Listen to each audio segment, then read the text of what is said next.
매우 높죠. 거의 확정적이다 라고 볼 수 있습니다. 법이 나온다 라고 그렇게 생각하시면 되는 거고, 2024학년도 대수능에는 법제재가 나올 것이다. 경제 대신에 만에 하나 경제가 나온다 할지라도 경제인 듯 경제 아닌 경제 같은 경제가 나오겠죠. 그런 정도로 준비하시면 되는 건데, 본격 경제는 나오지 않는다 이 말이에요. 본격 경제는 나오지 않는다. 자, 이제 법제재 첫 번째 문단서부터 이제 볼 텐데, 법의 해석과 관련된 거는 매우 오래된 고전적인 주제라고 할 수 있겠죠. 고전적인 주제다. 1문단에서 화제를 한번 찾아보도록 하겠습니다.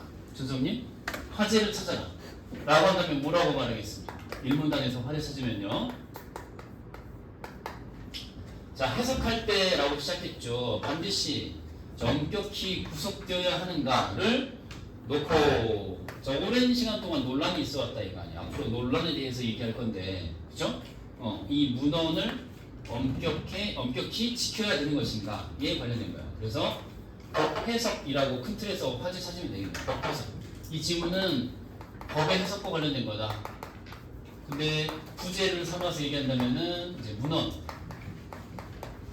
문헌과 관련되어서. 문헌이 무슨 말이야? 문장과 구절, 문장과 구절.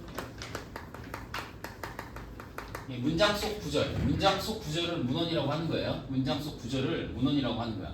그러니까 법 조문에 살인한 자는 사형에 처한다. 그러면은 살인이란 무엇인가? 사형이란 무엇인가? 이에 대한 엄격한 의미 규정이 있어야 한다는 얘기인데, 이게 문헌이라고 하는 것에 구속된다는 것, 그런 거예요.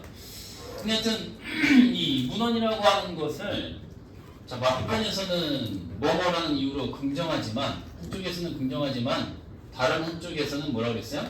구애되지 않는 편이 더 바람직하다라고 얘기했어요. 그래서 이쪽에서는 긍정하지만은 다른 쪽에서는 부정하는 그런 견해가 있다 이거 아니에요. 앞으로 이제 나올 얘기를 예상을 해본다면은, 실제로는 법의 재량, 그러니까 법 해석에 대한 재량이 인정되느냐 마느냐에 관련해가지고 주로는 이제 양쪽으로 나뉘어서 나오는데, 이 법 해석을 재량에 맡겨도 되느냐? 그렇지 않느냐? 되느냐? 안 되느냐? 그런 얘기가 이제 나올 거라고 예상을 해볼 수가 있겠죠. 자, 그러면은 밑으로 내려가셔가지고 첫 번째가 법학 방법론이야. 법학 방법론, 형광펜 색깔. 그래서 전통적인이라고 이제 시작을 했는데, 헷갈리면 안 되는 게 3문단 첫 문장이 나와 있는 거랑 비교를 해야 돼요. 얘는 전통이니까 3문단은 최근 얘기겠지. 그래서 같은 이야기인데 시대만 다르겠지 이렇게 생각하면 안 돼요. 이건 법학이야. 그냥 말 그대로 법학이고. 자, 형광펜 색깔 있죠? 3문단의 첫 문장 형광펜 색깔, 법철학적 논의.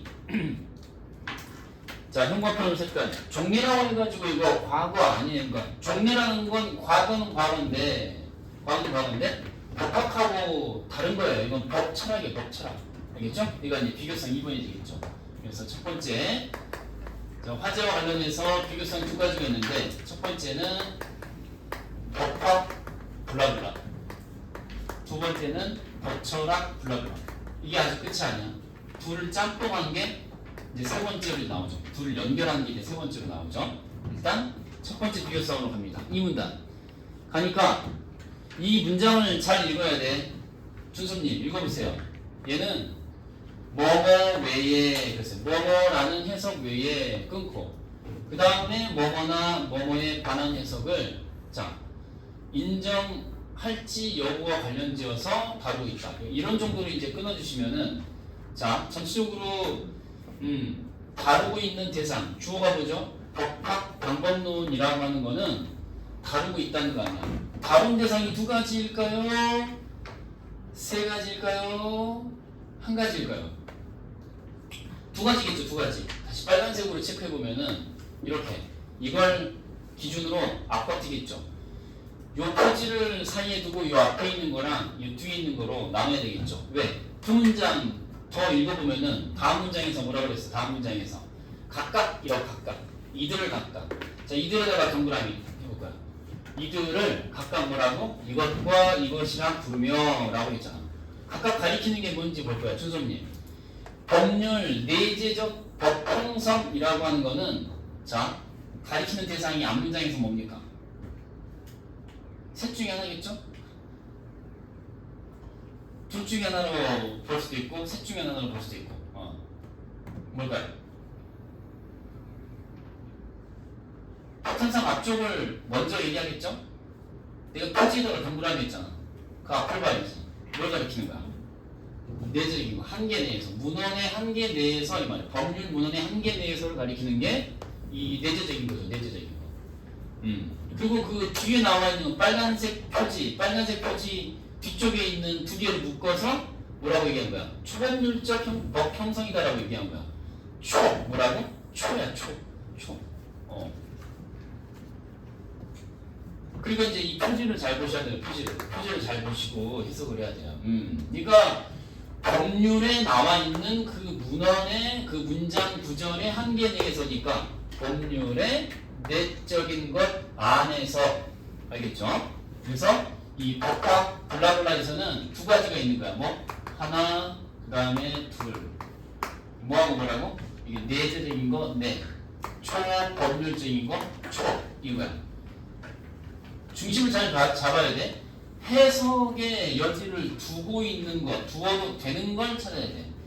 문헌에 얽매이지 않고 자유롭게 해석한 사람이 주관적 해석이 일부 허용될 수 있는 걸 찾아야 한단 말이야. 다음 문장을 읽어보는데 다음 문장에 보면은 같은 문장 안에서 뒤로 갈게. 쉼표드에 같은 문장의 뒤쪽을 보면은 전자를 뭐뭐 내에서 뭐뭐 되는 것으로 했죠. 다시 후자를 이라고 시작했잖아. 그러니까 각각 연결되는 게 이렇게 연결되는 거 아니야. 그래서 이제 나오는 게 뭐냐면은 전체 법질서라는 말이 나오는 거고 그 다음에 특정 법률이라는 말이 나오는 거야. 선생님의 울트라표 시험장 베스트셀러 한 번도 출간된 적은 없지만은 그렇기 때문에 절판된 적도 없고 그러나 지금 당장 클릭 한 번으로 시험 페이지가 출력되어 나오는 바로 잘 뭡니까? 독서의 개념 오늘 배드민턴 개념 몇 페이지? 15페이지를 보라고 15페이지를 보면은 뭐라고 나오니? 부분과 전체 얘는 부분이고 얘는 전체야 전체 그러니까 법 전체가 있고 이렇게 법 전체가 있고 얘는 그 하위 요소로서 부분으로서 법률이라는 게 있고 법률의 상위 개념이 뭐가 있니? 헌법이 있죠. 헌법. 하위 법인 법률이 상위 법인 헌법을 이길 수 없어요? 이길 수 없습니다. 그렇잖아요. 그래서 이 법 전체 가운데 법률 내적인 거 이건 그걸 넘어서서 이 부분적 법률 한계 법률을 넘어서서 그러니까 예를 들어서 니네가 알고 있는 법 뭐가 있어요? 뭐 정보통신망 이용에 관한 법률 뭐 이런 게 있다. 그럼 정보통신망 이용에 관한 법률 말고 그 바깥의 나머지 법 전체와 그 녀석 자체의 관계로 보면 되는 거죠. 이해돼야 돼요. 이해되죠? 그거야. 자, 그래서 이제 중요한 건 이거예요. 전자는 뭐라고 그랬니? 전자는 부분이고 후자는 전체다. 전자는 부분이고 후자는 전체다. 이거잖아요. 근데 각각 해결하는 각각 이렇게 적용하는 걸 보면은 하지만이라고 했어요. 이러한 설명이 완전히 만족스러운 거 아니라고 했는데 사실 이 앞부분의 내용이 무슨 개소리인지 알 수가 없는 거죠. 그러니까 이 법률의 문헌 한계 내에서만 해석해야 한다라는 게 있고 아니다 그걸 벗어나서도 가능하다 이렇게 이제 이해를 해야 되는 거죠. 그러니까 얘는 그 법률의 문헌 내에서 얘는 그 법률의 문헌을 벗어나서 가야 되는 거죠. 그 하위 법률에 나와 있는 그 조항에 뭐 정보통신망 요걸 넘어서는 그 이상의 다른 법률과의 관계나 혹은 상위법인 헌법과의 관계에서 재량을 주는 거죠. 그리고 이제 여기 보면 뭐라고 하니? 빨간펜 준비. 그래서 이제 뭐라고 하냐면은 전체 법질서 및 그 지도 원리의 관점에서 수행되는 것 이렇게. 그러면 이게 바로 뭐야? 문헌에서 벗어나는 것이죠. 그 법률의 그 작부 자체. 그 문장 속 표현 자체하고 그걸 넘어서는 걸 얘기하는 거야. 넘어서는. 오케이? 이제 이거는 이제 문헌을 넘는다, 그 다음에 반한다 라고 하는 거는 아래에서 또 반박해서 나와요, 다시. 근데 아무튼 이제 이런 얘기야. 다 읽고 나서 여기까지 읽었는데, 그죠? 이게 무슨 맥락인지를 모르면 안 돼. 부제로 삼을 수 있을 만한 문헌 관련해서 정리해야 되는 거야. 택민이, 그쵸? 문헌과 관련 지어서. 문헌을 벗어난 해석의 가능성에, 인정.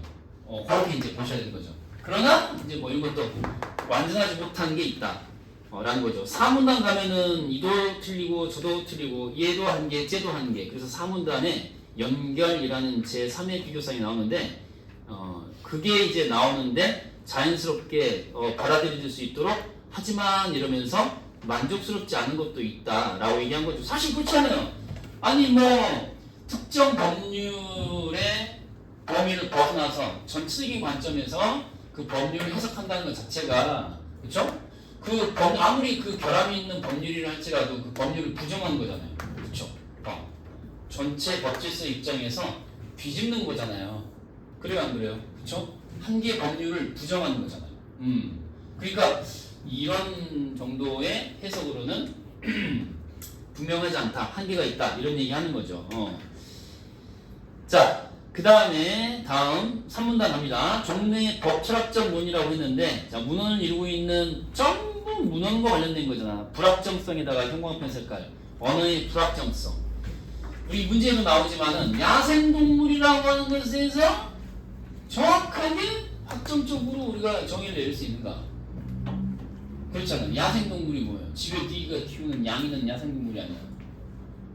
또 모르지. 그 새끼가 개한테 물려가지고, 양이가 개한테 물려가지고 광견병에 걸려가지고 미친 행위를 막 하는 거야. 그 개는 그럼 야생동물이 아니야. 그런 거 같기도 하고 아닌 거 같기도 하고 이런 거잖아요. 그러니까 언어라고 하는 게 불완전하기 때문에 불확정성을 가지고 있다는 거는 불완전하다는 얘기잖아요.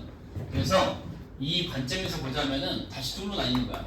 앞쪽에 나왔던 거를 연결을 하죠. 둘로 다시 이어서 얘기합니다. 첫 번째는 뭐라고 하냐면은 중심부하고 주변부를 나누는 거야. 중심부는 확정적이다. 근데 주변부가 불완전한 거다. 이렇게 둘로 나누어서 얘기하는 거죠. 자, 그래서 여기 형광펜으로 이제 색깔을 딱 할 거예요. 중심부 사안에 대해서는 여기서부터 여기까지 이제 형광펜 색깔하면 되겠죠. 그러니까 중심부는 문헌에 엄격하게 구속을 받아야 되지만은 주변부의 사안에 대해서는 그렇지 않다라고 했잖아요. 재량이 인정될 수밖에 없다라는 얘기잖아요.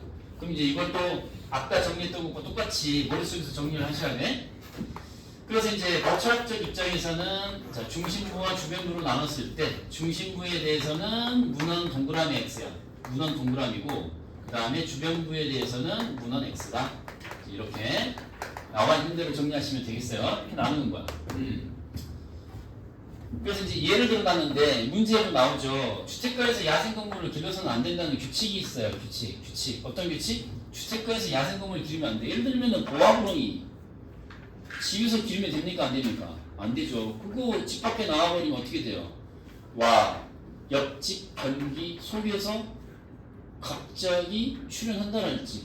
지금 오늘따라 민감한 반응을 보이시네요. 뱀 좀 싫어요? 저는 싫어요. 뱀이 저는 제일 싫어요. 아무튼 규칙이 있을 때 초원의 사자가 야생동물이냐 아니냐 이게 이제 초원의 동그라미예요. 초원의 동그라미 하는 거야. 초원이니까 이건 이 인간들의 세계가 아니잖아요. 인간 그 도시를 벗어난 야생의 상태인 초원이라는 얘기야. 당연히 거기서 살아가는 거니까 야생에서 살아가는 동물 사자인 거죠. 근데 고양이는 들개나 길고양이 혹은 여러 종류의 야생동물의 유전자를 조합하여 실험실에서 창조한 동물은 그러면은 이건 야생동물이냐 아니냐 이거죠. 들개는 야생동물이 아니야. 들개. 참깨 들개 할 때 먹는 들개 아니다. 이건 멍멍이다. 들개. 야생의 개야. 이 언어 자체가. 길고양이는 뭐야? 이것도 야생이라고 지금 전제하고 보는 거거든. 길고양이도 야생동물로 보는 거야. 근데 얘네들을 과연 혹은 여러 종류의 야생동물의 유전자를 조합해서 실험실. 근데 실험실에 들어간다. 실험실. 초원에 있는 건 분명하게 야생이 맞지. 근데 실험실에 있는 거는 이런 거죠. 왜냐면은 길고양이나 이 들개 같은 경우는 원래는 야생 동물인데 이 말이에요. 원래는 야생 동물인데 이 유전자를 조합해가지고 실험실에서 만들어낸 그 녀석을 과연 우리가 야생 동물이 아니냐고 볼 수 있는 애 이거지. 그러니까 이게 중요한 게 아니고 빨간색 준비. 여기서 결론적으로 재량껏 뭐라고?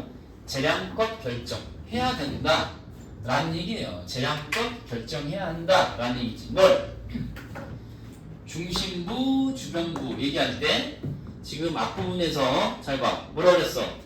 주변부의 사안에 대해서는 이라고 했잖아.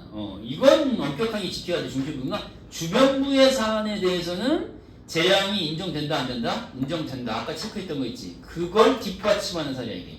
재량껏 결정해야 한다 라는 얘기죠. 왜냐면은 여기서 야생동물이라는 언어의 중심부에 속하는 건 사자야 길고양이야. 시작. 서죠.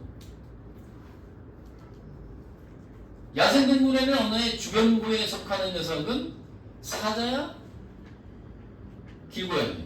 길고양이죠. 그런 것도 있고 아닌 것도 하고 그런 거에 재량이 맞게 한다는 얘기죠. 오케이? 애매한 거. 그러니까 이제 주변부라는 얘기는 애매한 것 그런 뜻이야. 오케이? 자, 그래서 이제 이건 문헌에 구속받는다, 받지 않는다, 받지 않는다. 그걸 다른 말로 뭐라고 했니? 해석자의 두 글자 뭐? 두 글자 뭐?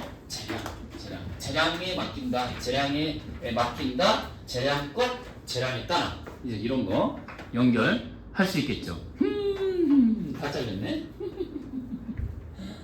자, 그래서 이런 정도 체크하시고요. 1, 2번 체크됐죠. 다음 넘어갑니다. 세 번째 비교사항이에요. 다 썼지? 세 번째. 3번. 다음 문단 하면은 이것도 문제고 저것도 문제야. 왜? 지금 4문단에서 그러나라고 이제 갔잖아.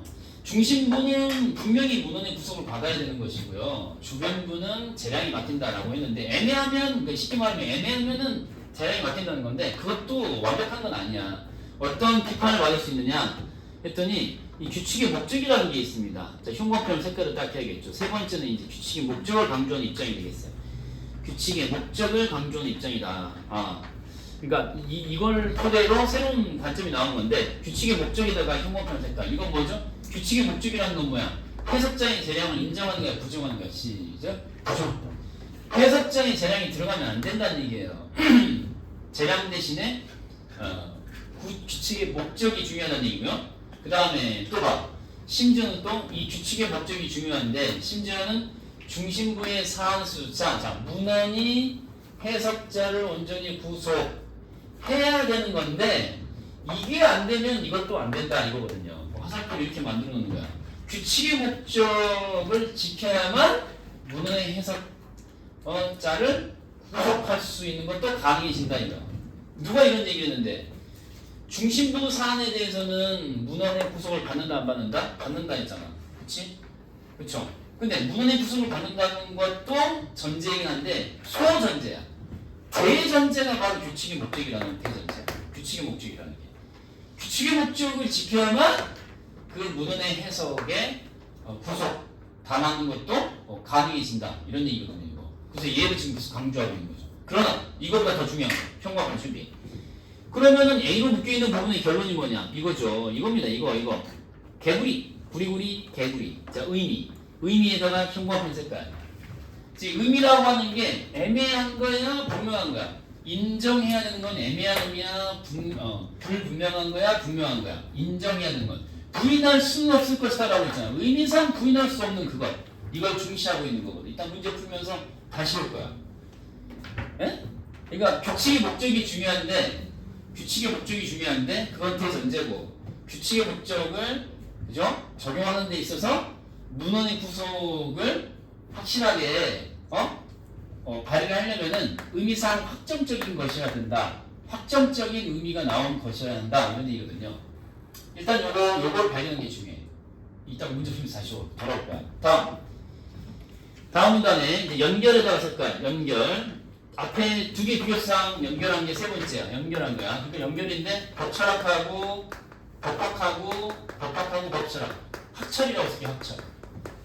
벽하고 벽철 합친 거야 이제 연결한 거야. 그래서 이제 두 가지를 동시에 적용해가지고 또 하나의 견해를 만들어 놓은 건데 이에 따르면 그랬어요. 자 밑으로 내려가봐. 두 가지가 있다라고 했어요. 형광펜 색깔. 자 아무런 답을 제공하지 않는 사안이나 부적절한 답을 제공하는 사안 있죠. 이렇게 이제 형광펜 색깔 딱 해볼게요.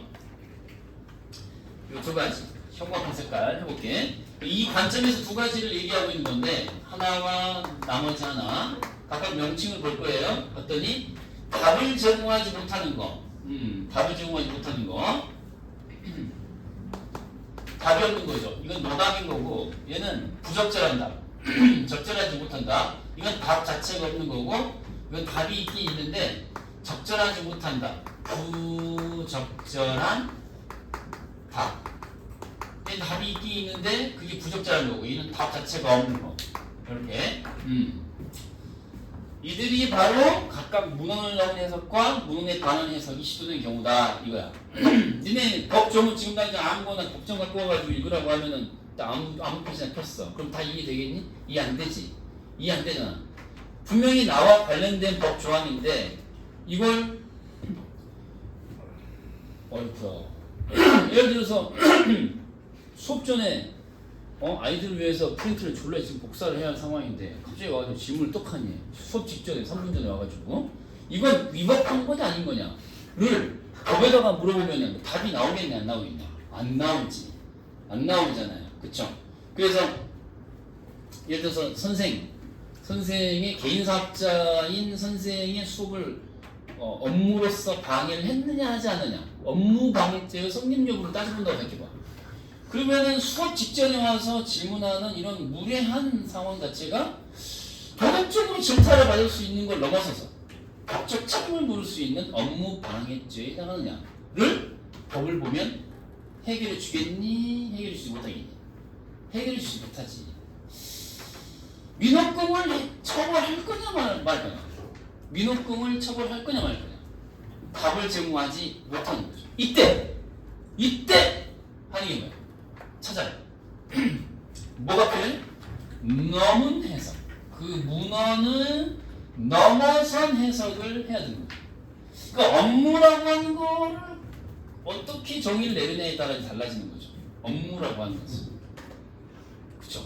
스승이 제자에게 수업 외적으로 호의를 가지고 답변을 해줄 만한 어떤 통념상, 관례상 도덕적 의무가 있다라고 볼 수 있는 거죠. 그게 뭐야? 답을 제공해주지 못하니까 법이 그 법을 넘어서서 그 업무라고 하는 것에 대한 정의를 말하지 않고 관례상, 통념상 이러면서 재량을 발휘를 하는데 그건 뭐야? 그 문헌을 넘어선 해석이죠. 거기 나와 있지 않은 걸 얘기하는 거야. 근데 여기 또 어떤 게 있을 수 있냐면은 부적절한 답이 나와버릴 수 있어. 엉뚱한 답, 잘못된 답이 나와버릴 수도 있죠. 그 뒤에 보면 봐. 문헌에 반하는 해석 이거야. 더 나아가서는 그 문헌의 취지가 업무 방해죄라고 하는 것이 개인의 그 상행위를 추구할 만한 권리를 보장해 준다는 어떤 취지라는 게 있는데 그것과 뭐 상관없이 선생님이 갑질을 하는 상황으로 가버리는 거를 옹호하는 쪽으로 재량이 나와버릴 수 있는 거 아니에요. 그 법 적용을 잘못해가지고 선생님 갑질을 횡포를 정당화해주는 쪽으로 결론이 나와버릴 수도 있죠. 이렇게. 그래서 부적절한 답을 제공하는 사안도 있을 수도 있다. 그런 건 이제 법에 반하는 해석이다라고 얘기를 하는 거죠. 방금 얘기한 건 뭐였지? 자, 답이 없다. 부적절한 답을 도출한다. 라고 하는 게 각각 뭐였어요? 뭐였는데? 넘은 해석, 반하는 해석 써봐. 넘은 해석, 반하는 해석. 일문단에 나왔던 거잖아, 그렇지? 넘은 해석이 있고 반하는 해석이 있었는데 이것들이 전부 다 뭐야? 문헌 내적인 거야, 외적인 거야? 문헌 내적인 걸 초월한 해석들이에요, 전부 두 개 다. 외적인 거죠, 외적인 거. 그 법률 자체로 해석하지 않고 둘 다 뭐야? 재량이고 재량이죠. 근데 이렇게 재량이 발휘돼야 될 상황이 올 수도 있다는 거를 앞서 말했던 첫 번째 관점에서 말하는 거랑 그쵸. 첫 번째 관점에서 말하는 거를 먼저 얘기해 놓고 이것만 있는 게 아니야. 또 연결돼. 밑으로 내려가 봐. 그러면은 양자는 모두 이른바 판단하기 어려운 사안으로 묶일 수 있는 건데 다 박스되어 있는 곳으로 간다. 판단하기 어려운 까닭은 자 언어의 불확정성이라고 하면서 비교상 두 번째 있지. 첫 번째 비교상 가지고 지금까지 얘기한 거야, 맞지? 첫 번째 비교상 가지고 얘기한 거야, 맞지? 답이 없다는 둥, 부적절하다는 둥, 그치? 그걸 넘었다, 반했다라는 걸로 얘기한 거야. 두 번째 비교상으로 이제 연결을 하는 건데 1, 2번을 연결한 거야, 그죠? 전자라고 하는 게 뭐죠? 넘은 거야? 아니면은 반하는 거야? 넘은 거죠, 넘은 거. 그래서 이건 언어의 불확정성에서 비롯한 거다. 언어의 불확정성에서 기인한 거다. 업무방해죄라고 할 때 업무라고 하는 것은 정의를 확정적으로 내리기 어렵다는 점에서 민원공을 처벌하라고 하는 선생의 강력한 의지가 이제 나올 수 있었던 거죠. 이게 이제 법을 넘어선 해석으로 과거에 이제 하게 만든. 자, 다음 또 후자는 후자는 뭐니? 봤더니 언어의 확정성, 이건 있는 거야. 언어적 확정성이 있는 거야. 문제 선지에 나오지. 언어적 확정성은 있지만 그럼에도 불구하고 발생하는 게 있단 말이에요. 그쵸? 그래서 올바른 것으로 받아들일 수 없어 보이는 게다가 또 형광펜 색깔. 그래서 올바른 것으로 받아들일 수 없는 것으로 보이는 올바른 X. 자, 이렇게 올바른 것으로 받아들이기 어려워 보이는 것에 대한 법률의 권리 취지에 반대되는 그런 해석이 나올 수 있죠. 그랬을 때 부적절한 답에 도달하게 되는 거고요. 자, 이렇게 이제 체크하시면 되겠고요. 자, 됐나요? 다음 문항 갑니다. 그렇다면 이게 추가 정보예요. 추가 정보. 자, 문헌은 신경 쓰지 않아도 되는 것일까? 자, 형광펜 색깔. 결론이 뭐죠? 그렇지 않다예요. 추가 정보 갑니다. 추가 정보. 이제 요거는 지우지 않고, 지우자. 머릿속에도 담아놔. 이렇게 담아놔야 돼. 다 지운다. 자, 그리고 이제 추가 정보로 가면 추가 정보. 자, 3번. 추가 정보가 그러면은 지금까지 얘기했던 게 다 뭐예요? 문헌에 대한 재량이 포함된 해석이 있을 수도 있는 경우들을 하나씩 얘기했던 거잖아요. 재량이 필요할 수도 있다. 필요할 수도 있다. 근데 마지막 세 번째 뭐였지? 근데 그 재량에 따라 해석하다가 잘못될 수도 있다까지 왔잖아. 잘못될 수도 있으니까 그럼 뭐야? 더 이상 문헌을 신경 쓰지 말고 네 마음대로 해석해도 된다는 얘기냐? 뭐 이런 얘기가 될 수도 있겠죠. 그래서 판단하기 어려운 사안에 대해서는 더 이상 문헌을 신경 쓰지 않고 네 마음대로 해석해도 되는 거냐? 그렇지 않다. 형광펜 색깔. 그렇지 않다죠. 그래서 자, 문헌은 신경 써야 된다, 말아야 된다. 문헌은 신경 써야 된다라는 게 이제 추가 정보예요. 그럼에도 불구하고 문헌은 신경 써야 되는 거다. 자, 그걸 얘기하기 위해서 자, 오른쪽 위로 갑니다. 자, 오른쪽 위로. 그러니까 이제 첫 번째로 얘기하는 게 뭐냐면은 아무리 문헌을 신경 쓰지 않는다고 하더라도 규칙의 목적은 우리가 인도해 줄 수 있는 거고, 그 다음에 해석자의 주관이라고 하는 것을 벗어날 길이 없는 거고, 그건 어쩔 수 없는 거니까. 그렇기 때문에 그러한 가운데에도 문헌을 무시해서는 안 된다는 걸 얘기하려고 하는 건데, 다음 장 오른쪽 위로 가는 거야. 자, 세 번째. 자, 문헌을 강조한 입장에다가 다시 한번 형광펜 색깔. 그러니까 추가 정보는 뭐야? 문헌은 신경 써야 된다, 말아야 된다? 신경 써야 된다는 얘기야. 그럼에도 불구하고 해석자의 주관이라는 게 아예 제로 상태로 만들 수 있는 건 아니라는 거죠. 그렇잖아요. 그리고 규칙의 목적을 아무리 재량이 맡긴다고 할지라도 규칙의 목적까지 위배된 상황으로 간다는 건 아닌 거고, 규칙의 목적은 우리가 지켜나갈 수 있는 거고, 뭐 그런 얘기였어요. 근데 결국은 핵심은 뭐냐면 이제 민주주의의 본질에 관한 성찰. 자, 형광펜 색깔. 민주주의 본질에 관한 성찰. 형광펜 색깔. 이걸 둘로 나누면 안 돼. 물론 엔드로 돼 있죠. 우려와라고 하면서 엔드로 연결돼 있는데 마치 두 개인 것처럼 착시가 일어날 수 있는데, 근데 이 말이 이 말이고 이 말이 이 말이에요. 그러니까 결국은 사람의 지배를 부정한다는 게 민주주의인 거거든요. 다시 말해서 뭐냐면은 법의 지배를 받아야지 사람의 지배를 받으면 안 된다는 말이에요. 이 말이. 이 우려라는 얘기가 사람의 지배에 대한 우려라는 게 그런 거예요. 이상하죠. 법은 사람이 만들었는데 사람이 만들어낸 법의 지배를 받을 것 같지만 그 법을 만들어 놓은 사람 혹은 그걸 해석하는 사람이 원하는 대로 그 법이 수단으로 전락할 수 있다는 얘기거든요. 이해돼야 돼요.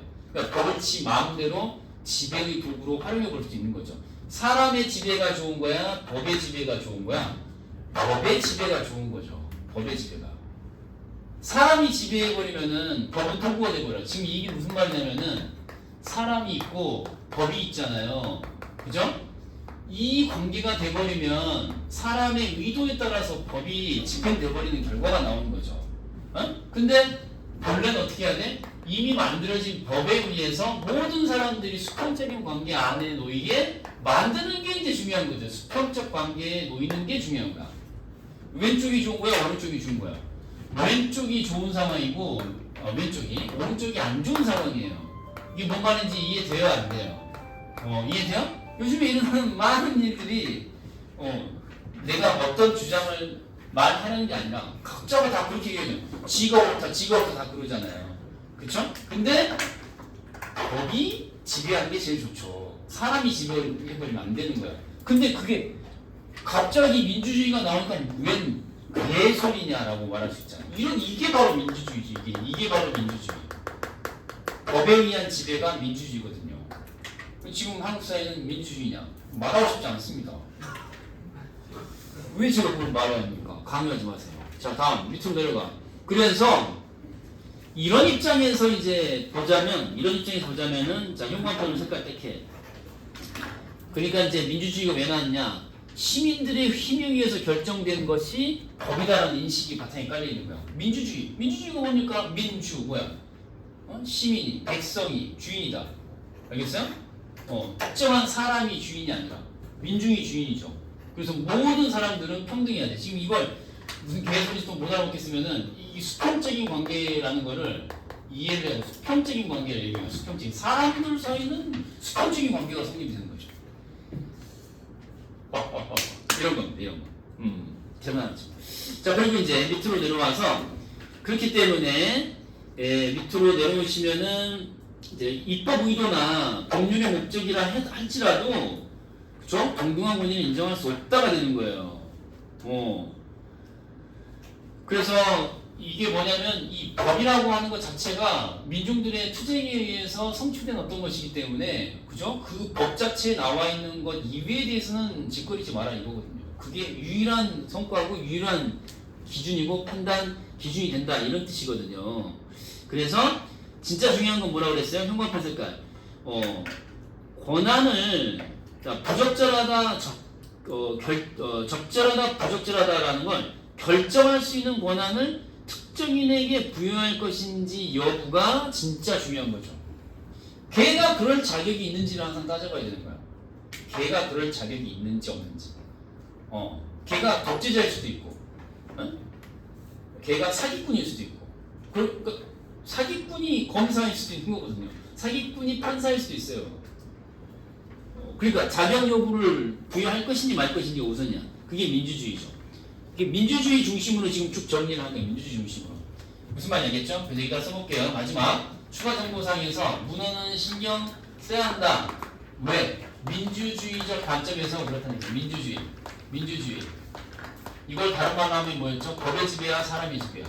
법의 지배. 이렇게 이제 정리하시면 되겠습니다. 문제풀이 이제 2교시 때 계속 이어서